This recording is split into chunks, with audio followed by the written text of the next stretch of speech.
d'Ivoire, le PPACI dénonce une ordonnance liberticide contre la société civile et les confessions religieuses. Lors de sa 35e tribune, animée le jeudi 27 février 2025, à Cocody, connaît Justin Katinan, président du Conseil stratégique et politique CSP. Du Parti des peuples africains Côte d'Ivoire, PPACI, a dénoncé une ordonnance attentatoire aux libertés publiques et à la pluralité des opinions. Au cours de cette tribune, il a rappelé que la Constitution ivoirienne du 8 novembre 2016 en son article 26, qui figure au chapitre 1er, intitulé « Des droits et libertés », déclare « La société civile est l'une des composantes de l'expression de la démocratie. Elle contribue au développement économique, social et culturel de la nation. » Et du conférencier d'en déduire qu'au vu de cette disposition, et dans le contexte sociopolitique actuel et du passé politique encore récent, il est indéniable que la société civile ivoirienne a un rôle fondamental à jouer dans la démocratisation de la Côte d'Ivoire. À ce titre, légiférer sur la société civile en tant que composante de l'expression de la démocratie, pour en déterminer le champ d'action, les droits et devoirs, puis le type d'interaction possible avec les pouvoirs publics, les représentations diplomatiques, les partenaires extérieurs s'avérait une nécessité, et une suite juridique logique découlant de l'adoption de la Constitution du 8 novembre 2016 a dénoncé Kone Katinan, avant de demander le retrait pur et simple de cette ordonnance qui, selon lui, est prise pour museler la société civile ivoirienne et les organisations confessionnelles.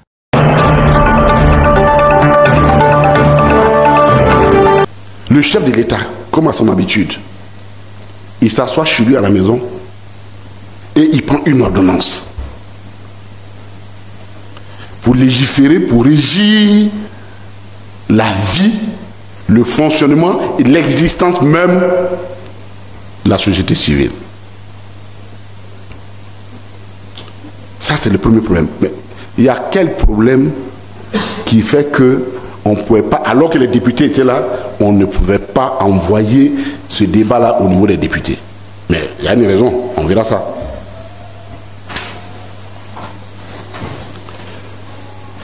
Et donc, il s'assoit et il prend une ordonnance dont les références ont été rappelées. Dès que cette ordonnance a été prise, immédiatement les ONG nous ont rencontrés et ils ont formulé des griefs. Nous allons exposer les griefs d'abord des ONG, puis les griefs des ordres, des associations cultuelles, c'est-à-dire les églises cultuelles, les confessions religieuses. Et puis notre position en tant que PPACI sur cette question-là.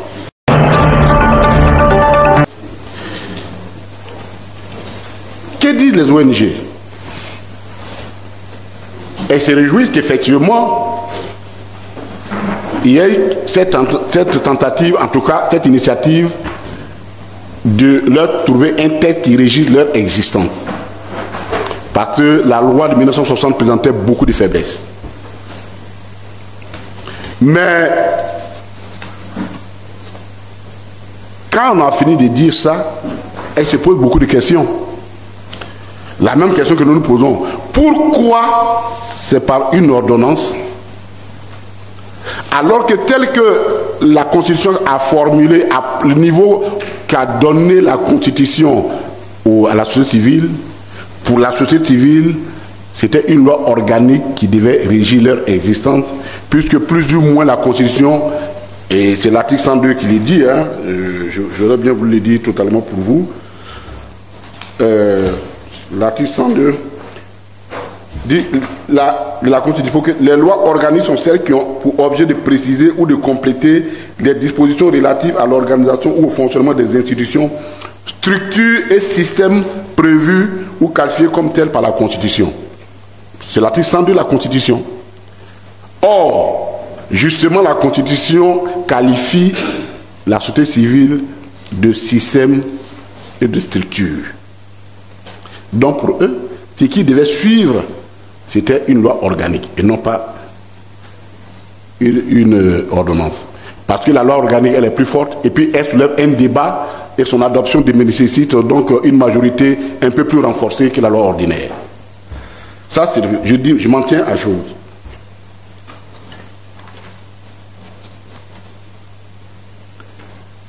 Deuxièmement,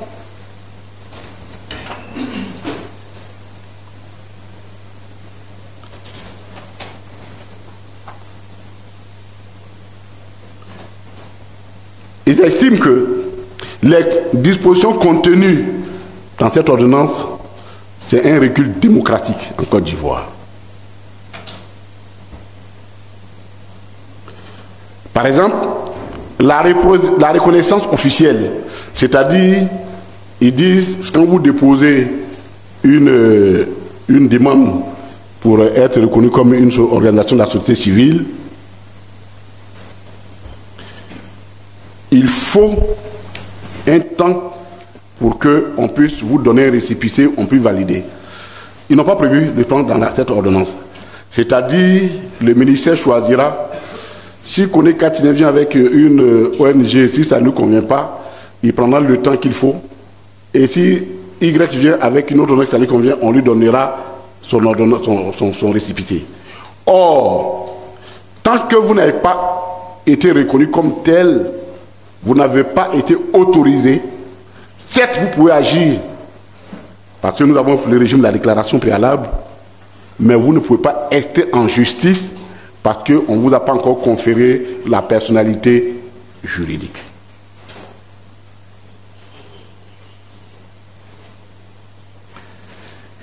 Rien n'est prévu pour protéger les acteurs des droits de l'homme. Alors qu'il y avait la loi, en 2014, il y a une loi qui a été prise pour les protéger, mais l'ordonnance est venue pratiquement faire taire cette loi-là.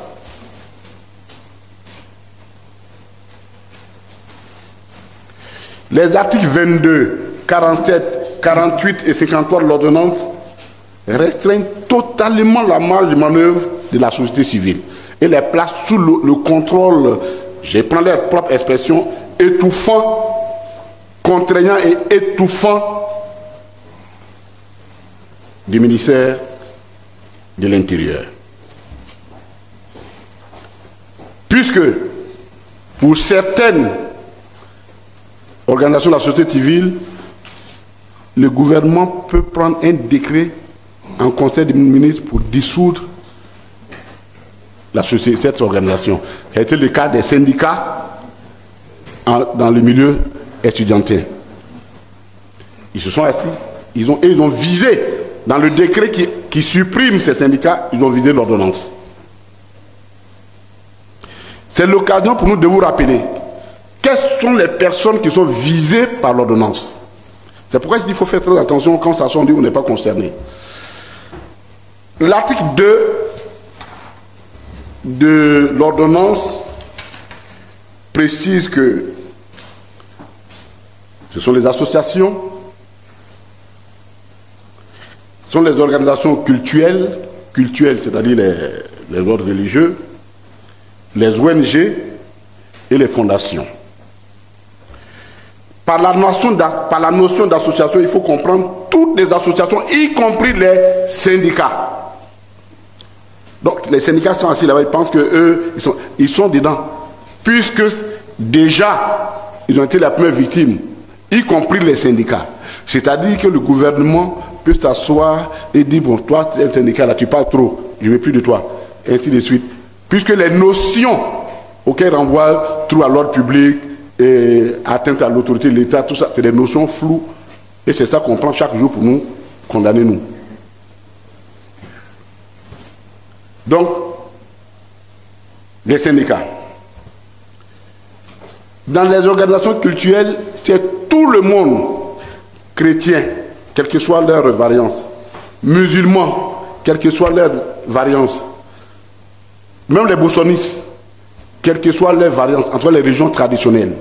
C'est tout le monde qui est visé. Et particulièrement pour la société, pour les églises, c'est encore plus grave, puisque eux-mêmes, on peut les interdire par un arrêté du ministre de l'Intérieur.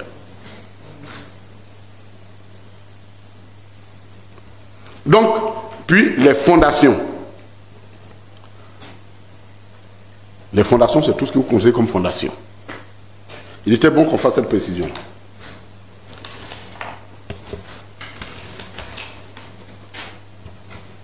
Et l'ordonnance a donné un mois, un an aux ONG, aux associations de la société civile, de se conformer à cette ordonnance. Or, il y a des dispositions dedans des obligations qui pèsent sur ces sociétés-là, qui ne relèvent pas de leur fait. Si tu ne fais pas ça, après non, tu vas payer une amende de 1 million. Pour un pays endetté, 1 million, ça compte beaucoup.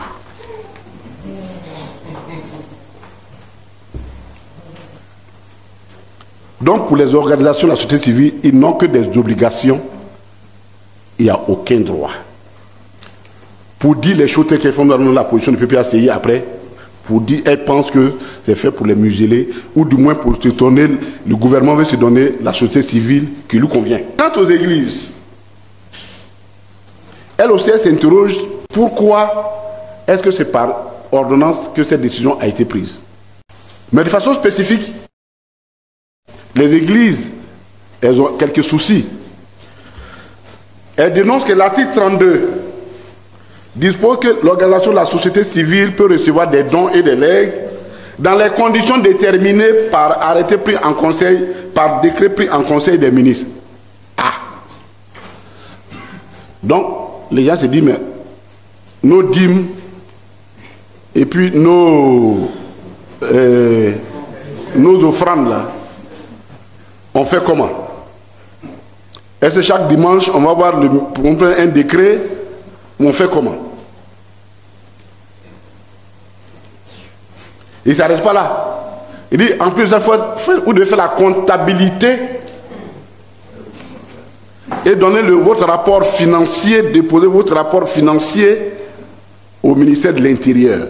Rapport moral et financier. Vous ne participez pas, vous ne donnez pas l'argent à des gens. Vous voulez leur bilan, pourquoi faire avec ça?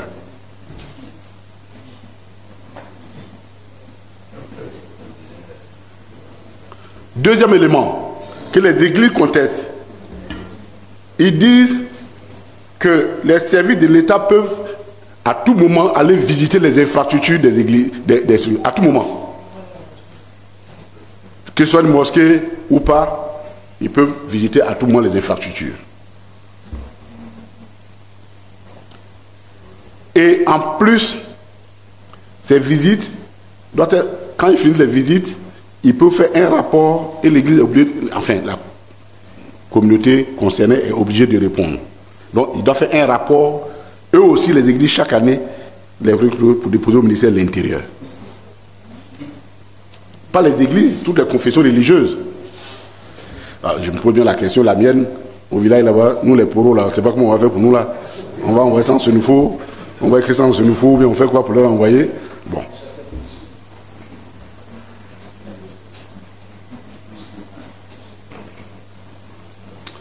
Plus grave. L'article 77 de cette ordonnance dit que pour recevoir, lorsque une confession religieuse doit recevoir un orateur d'un pays étranger, il faut que l'identité de l'orateur et ce qu'il va dire soit porté à la connaissance du ministère de l'Intérieur un mois avant son arrivée. Alors, les confessions religieuses disent, mais c'est quelle histoire ça? Pourquoi on nous impose alors que ceux qui sont dans le show business, par exemple, quand ils viennent chanter, on ne sait même pas d'où ils viennent, ils chantent. Mais pourquoi eux, là, spécialement, on leur demande ça? Donc, chaque orateur qui doit venir, qu'il soit musulman, qu'il soit protestant, évangélique, catholique, tout ce que vous voulez manger, un mois avant, on doit identifier son nom et quel est le discours qu'il va venir tenir. Ça, c'est l'article 77.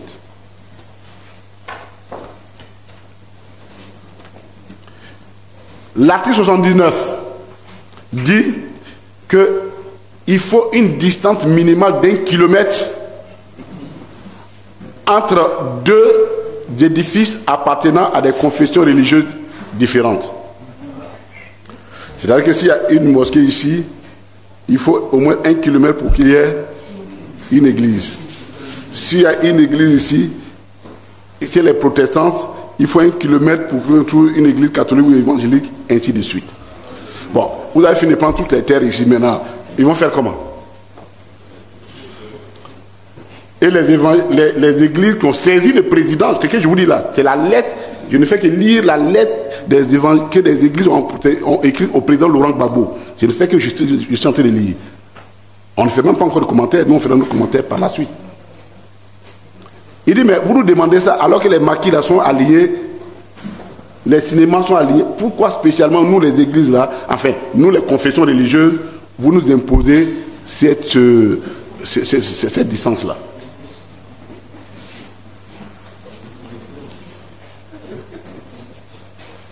Et l'article 88 qui crée un conseil supérieur consultatif des religions et des convictions.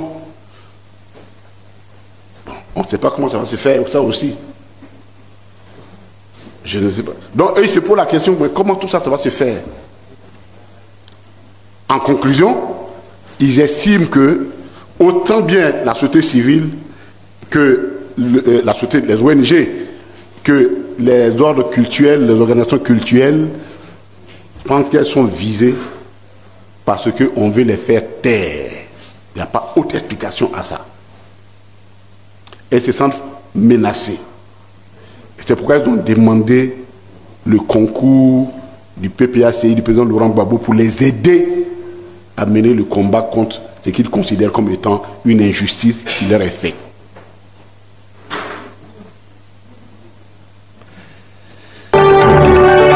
Quelle est la position du PPACI sur cette question? Pour nous, c'est le versant, c'est un code pénal spécial qui a été écrit pour les... C'est un code pénal spécial écrit pour les ONG, pour la société civile. Et c'est le versant de l'article 185 nouveau qu'ils ont préparé pour les politiques. C'est à ça que répond cette ordonnance. Placer une muselière à toutes les opinions qui ne sont pas favorables au gouvernement. C'est ce que nous appelons des dérives dictatoriales.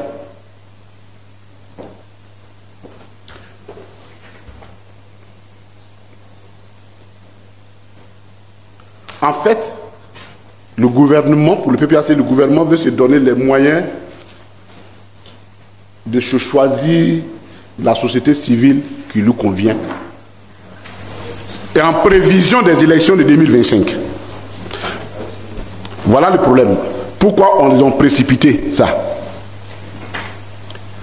En prévision des élections de 2025.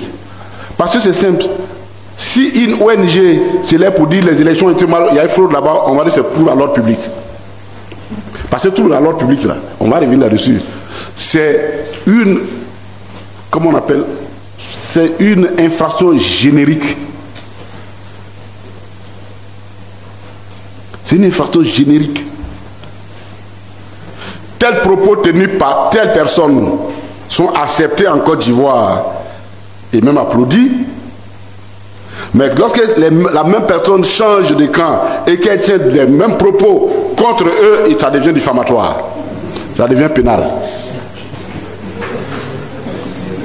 On peut saluer quelqu'un en Côte d'Ivoire pour dire merci, le peuple de Côte d'Ivoire te dit merci parce que tu as insulté Gbagbo et les autres. Et la même personne peut être poursuivie si elle arrête d'insulter Gbagbo et insulte quelqu'un d'autre.